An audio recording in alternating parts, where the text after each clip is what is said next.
When did you first realize that you were this passionate about sports? I'd say when I was about 6. Do you know a lot about all four major sports? I'd like to think so. Both modern, contemporary issues and history. Both.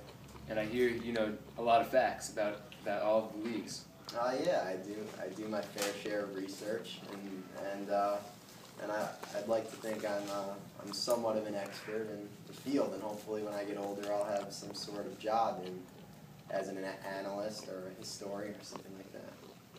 Do you know the history of all four leagues?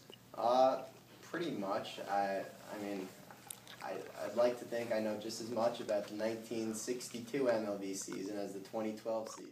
In fact, he really does. In a series of trivia questions spanning the century, Scott was able to rattle off answer after answer with no problem. Who has the record for the most seasons played in NHL history? In NHL history, that would be Gordie Howe. He had no trouble with hockey, so let's try some baseball. Who started opening day for the 1999 Mets?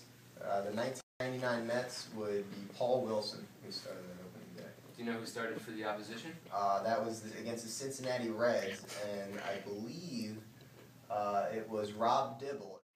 Yes, Scott knew baseball too, right down to the single game, so I tried him on some late 60s basketball. Would it trip him up? I think not. Who won the 1969 NBA Finals?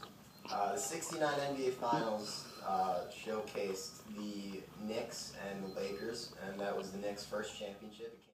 He knew it all. I just had to ask him a football question to get a sample of his knowledge from all four major sports. Scott, who led the league in rushing in the 1983 NFL season? That would be Walter Payton, who was the running back for the Chicago Bears.